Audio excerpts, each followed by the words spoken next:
Assalamu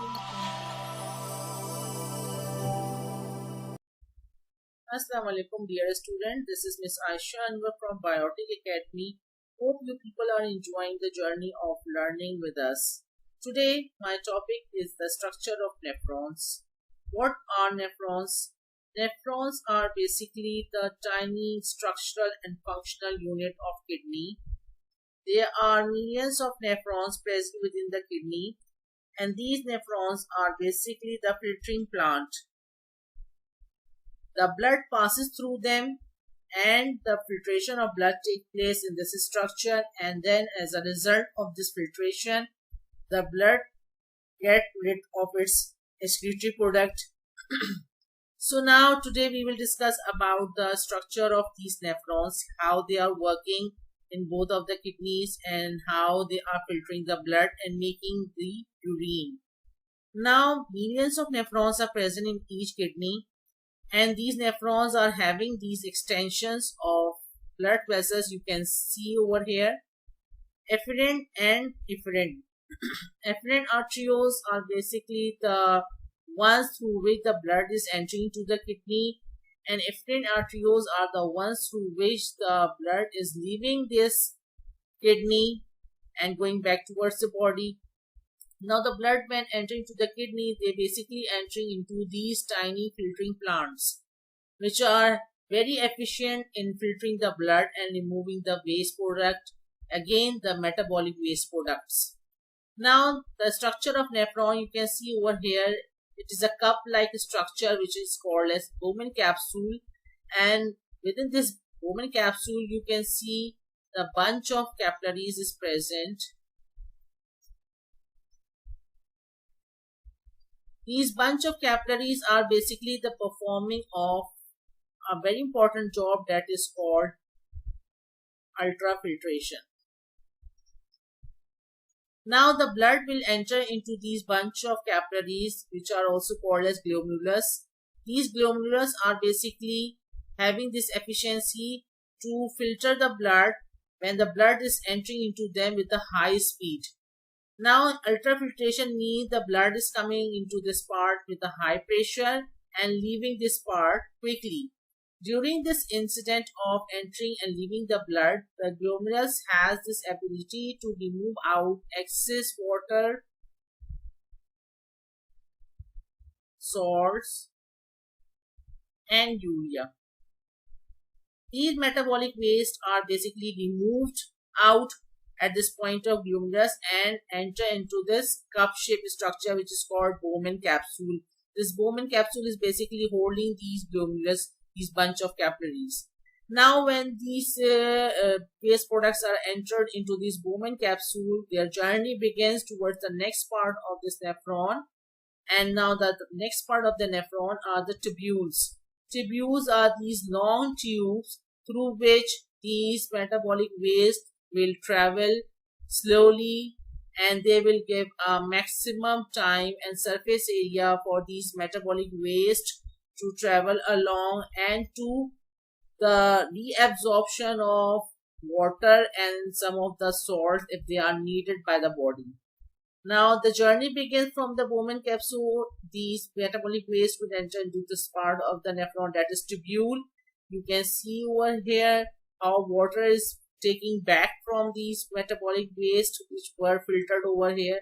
This filtrate is now passing through this tubule slowly, and you can see this tubule is very narrow and long, and this narrow and long tubule is basically advantageous for the body because this will provide maximum time for the filtrate to pass along, and the reabsorption of the most of the water and ions will take place.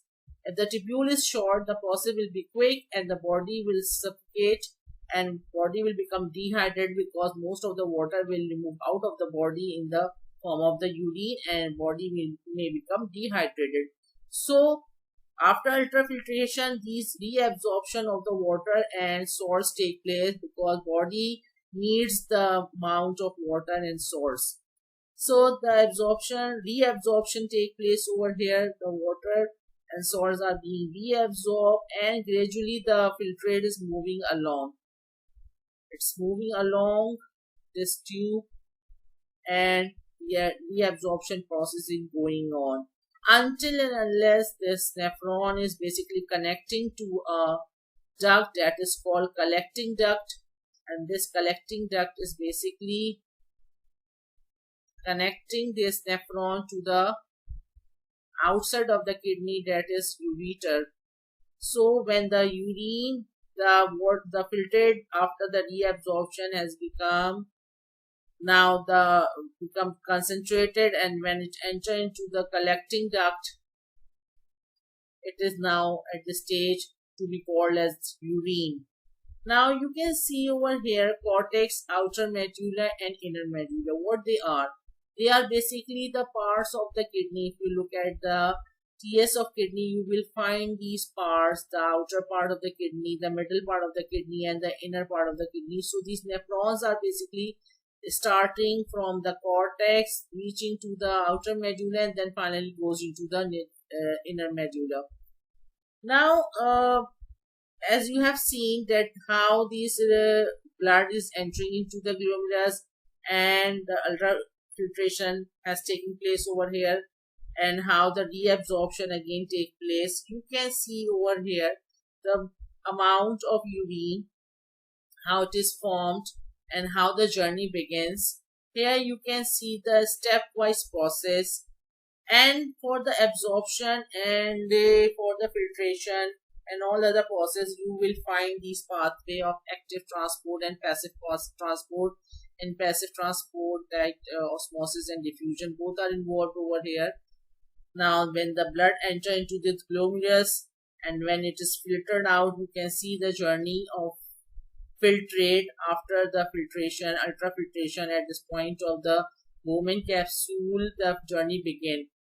Ultrafiltration takes place in glomerulus and then journey begins, and you can see the amount of urine, the amount of filtrate, and this is basically, you will find this term osmolality. Osmolality is basically the condition of the amount of water in the filtrate. Now you can see how the amount of water is basically decreasing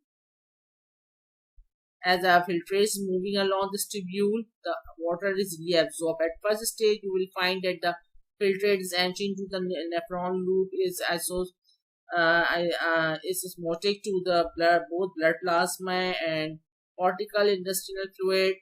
Now here the water, after being removed from the glomerulus, is entering to the next part, and the water start reabsorbing. As I told you that water is needed by the body.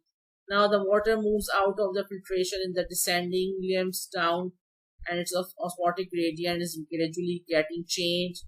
As more and more water is reabsorbed from the filtrate has become concentrated.